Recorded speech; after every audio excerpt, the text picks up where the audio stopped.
Ever notice those people who seem to have this quiet power to control a situation? They don't yell. They don't beg. They just pull back for a second. And suddenly, everything shifts. The mood changes.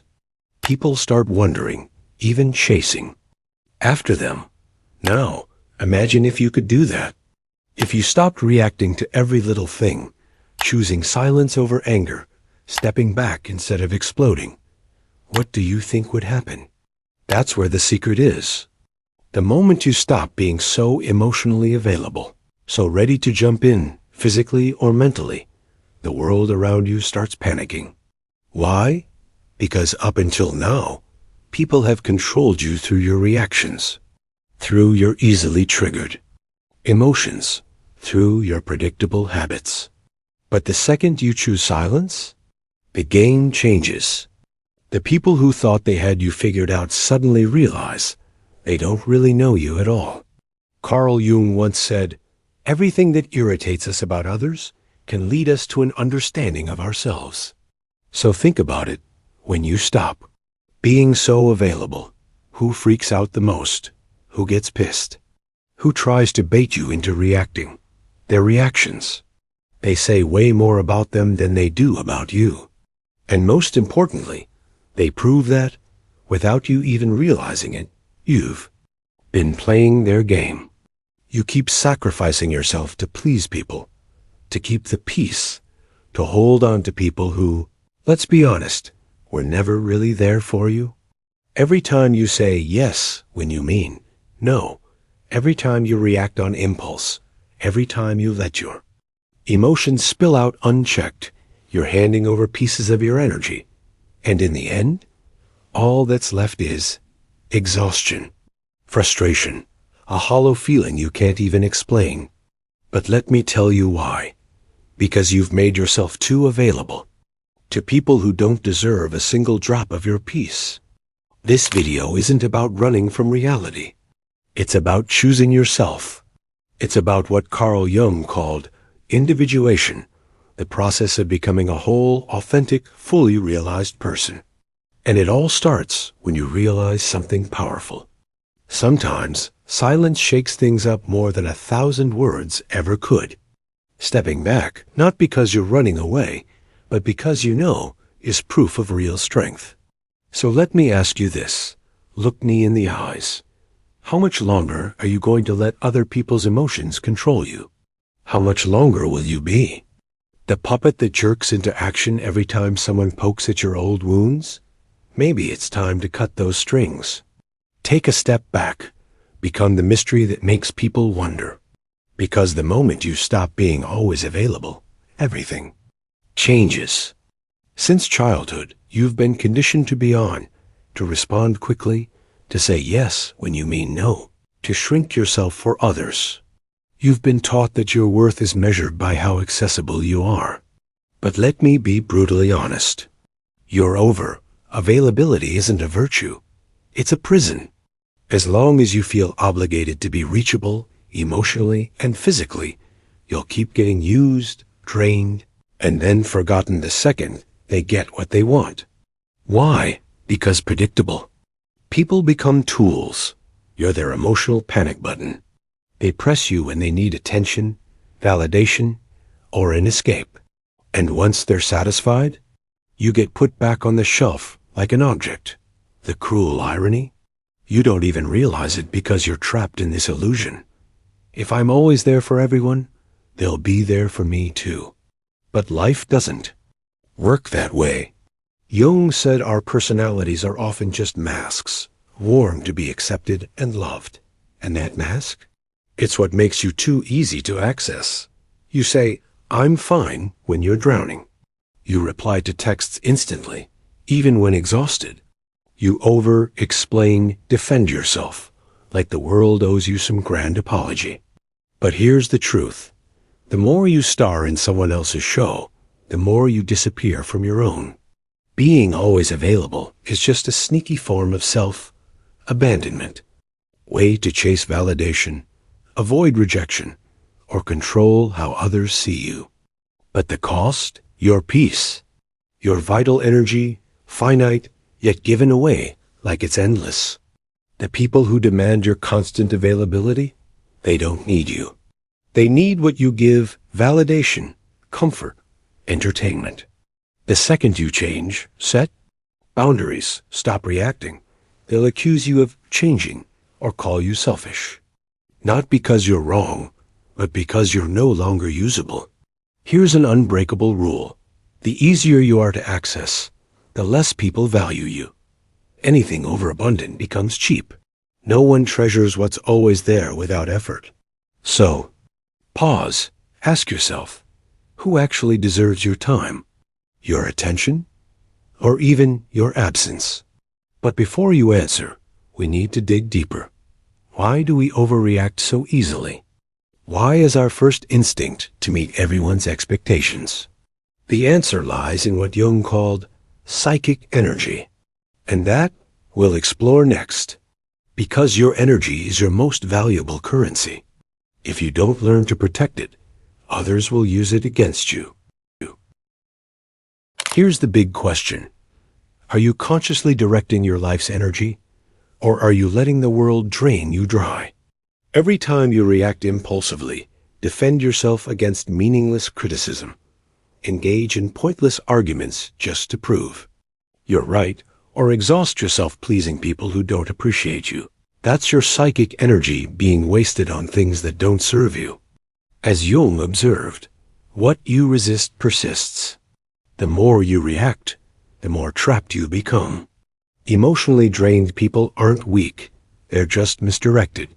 And you know what happens when someone's perpetually emotionally exhausted? They become vulnerable, and vulnerability makes you a target. Manipulative people have a sixth sense for this. They can smell when you can't protect your energy, when you're quick to react, when you feel compelled to fix everything, and they exploit it. Jung said a healthy psyche knows how to conserve energy within its system. This means saying no without guilt, staying silent without feeling weak, observing before acting. Because true power isn't in knee-jerk reactions, it's in consciously choosing when and how to respond. And this only happens when you know yourself well enough to control your impulses. Ever lost sleep obsessing over someone's comment? Spent hours rehearsing comebacks? That's your psychic energy leaking for no reason.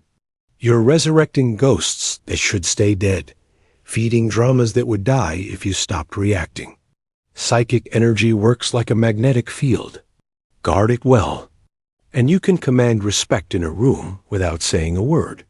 Manage it poorly, and you become invisible, reactive, and fragile. And the world has no mercy for those who surrender their power. Start noticing your triggers. What makes you react instantly? What situations make you lose control? These are your energy leaks. And this is where the work begins. Not to become cold or indifferent, but to become more selective, more sovereign over yourself. Here's one of Jung's greatest insights. When you start conserving energy, you disrupt the projections others place on you. And this will upset people. Why? Because we're now entering shadow territory, the realm of quiet manipulation. Coming up, we'll explore how opportunists exploit your energy and why your absence can disrupt their game. Prepare to look directly into the eyes of those who've been quietly draining you. You think you're in control. You believe your reactions are conscious choices. But the truth is darker. Most emotional responses are programmed. And those who understand this can easily manipulate you. Opportunists don't need to shout or threaten. They just press the buttons you've left exposed. And you react. Every time. Jung called this projection the psychological mechanism where people dump onto others what they can't face in themselves. But here's what few realize. While others project onto you, you become the container for their projections.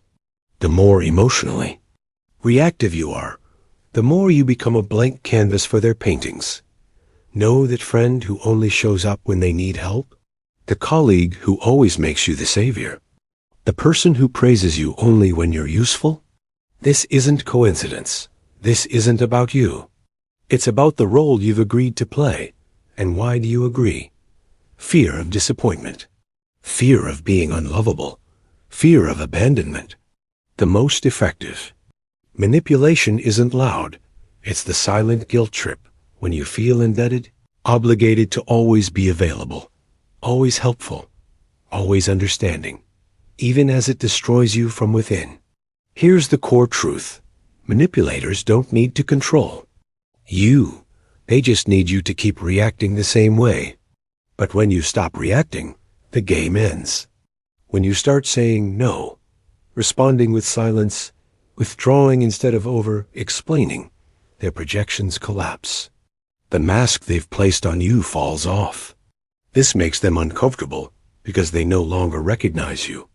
Worse, they're forced to see themselves, and not everyone's ready for that. Your absence becomes threatening because it forces others to face their own emptiness. Your silence amplifies the internal noise they've been avoiding, so they attack, criticize, drag you into emotional drama, not because you're wrong, but because you've stopped being their convenient mirror. As Jung said, we don't achieve enlightenment by imagining light, but by making the darkness conscious. When you withdraw, when you stop feeding the cycle, their shadows emerge. And this is unbearable for those who've used you as an escape. Now the real question. Are you ready to face the discomfort of being misunderstood, rejected, even attacked just for protecting yourself? Are you prepared for the silence that comes after cutting parasitic ties? Because it's in that silence that your new power is born. And this is exactly what we're about to explore. Ever realized that silence might be the most powerful tool you possess? Today, we're diving into how quiet can change everything. Your relationships, your mindset, even the way you move through the world. We live in an era of noise.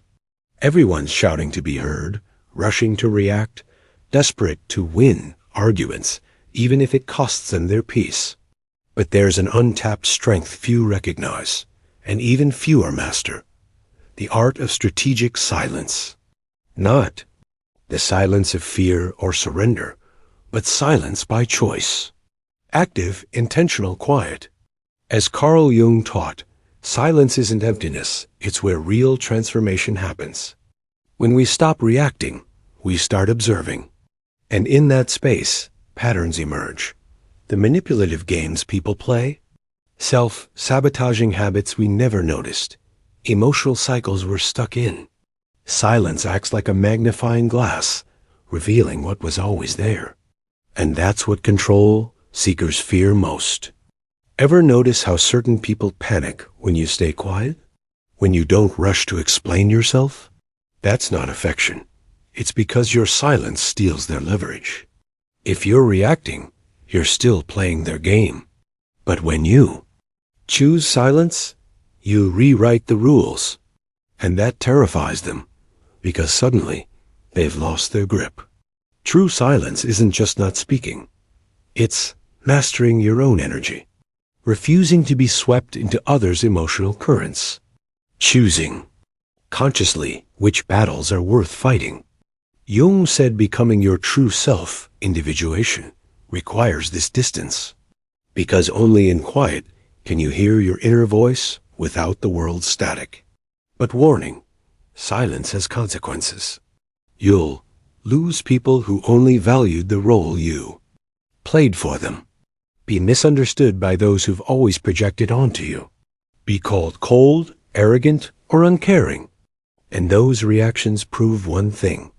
They never cared about you, just what you provided. Here's the hard truth. The wiser you grow, the fewer words you waste. Because every utterance is an energy investment, and not everyone deserves shares. Sometimes, silence isn't defeat. It's proof of self-ownership. The language of those with nothing left to prove. A force so potent, it forces others to sit with their own thoughts. The most powerful silence isn't weaponized to unsettle others. It's the kind that rebuilds you from within. the quiet that reconnects you to your core, not others' approval. In this stillness we replenish depleted energy, rediscover who we are beneath the noise, learn to spend our life force wisely. This is what we'll explore next. Because muting external chaos isn't enough, we must master internal energy management.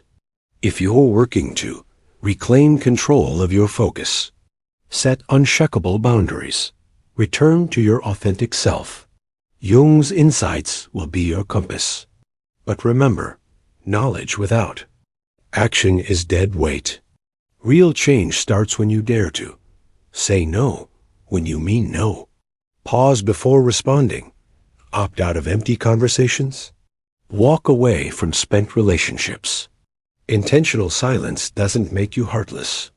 It means no longer being perpetually on call, taking back sovereignty over your time, prioritizing your peace. And here's the ultimate key. You owe no explanations for your silence. The only person entitled to your reasons is you. Jung taught that finding your true self always involves sacred solitude, not loneliness, but purposeful retreat. It's where we learn to hear ourselves above the world's roar. This is where identity forms, not from others' expectations, but from your deepest, unfiltered truth. Ever wonder how to really know if you're growing? Here's your litmus test. Who disappears when you start speaking less? Who provokes you when you stop reacting? Who accuses you of changing when you finally set boundaries? This isn't a sign you're doing something wrong. It's proof you're breaking free. The awkward phase of growth. It won't be comfortable at first. You'll feel guilty. Am I being selfish? Be called cold or distant. Here, you're not a sane person anymore. But here's why. You've trained people to expect your constant sacrifice. When that changes, of course it shakes the system for you and those who benefited from the old you. Silence is your superpower. Every no to the world is a hell yes to yourself. When you walk away from toxic situations, you prove peace is worth more than fake connections. And when you stop over explaining, that's when real respect begins, even if few can handle it. Your emotional absence will expose wounds they've been avoiding, reveal how much they relied on your reactions, trigger shake ups in relationships. Yes, it'll feel lonely and strange at first, but that discomfort, it's not loss, it's liberation. The unexpected gifts that follow. Once you create distance, something beautiful emerges. One, a silence that heals. At first you'll wonder, am I being too harsh? Did I push away people who cared? But gradually, this quiet becomes cleansing, like emotional detox. Two, solitude that strengthens. Not the painful loneliness you feared, but chosen aloneness. No more betraying yourself to keep others comfortable. Three, your true self awakens. In this space, confusion gives clarity. Anxiety gives peace. Needing validation gives owning your worth. As Carl Jung said, becoming whole requires time away from the crowd, removing the masks, walking alone for a while. Choosing not to be constantly available isn't running away. It's coming home to yourself. The price of freedom. Those unsettled by your absence prove one thing. They never wanted you, just the role you played for them. Yes, you'll lose some people, be called changed, be misunderstood. But in return, you gain your authentic self, connection to your essence, real respect. Because when you're no longer cheap, you become valuable. When you're not easily accessible, you become rare. This is rebirth, the start of a life where you refuse to star in other people's dramas, be anyone's emotional dumping ground, accept counterfeit love. Now you only open the door to what aligns with your peace, truth, and wholeness. One last question. If you're still here, part of you is ready for this path. You're realizing love means nothing if you lose yourself. In the process, true self, love begins when you choose you, even if it means temporary loneliness. So tell me this, are you ready to be misunderstood, rejected, even hated for the sake of your inner freedom? If this resonated, drop a comment below with, "I choose peace." I'm curious how many of you are ready for this transformation. And don't miss the next video. We're diving deeper into how to protect your energy in a world that wants to drain it.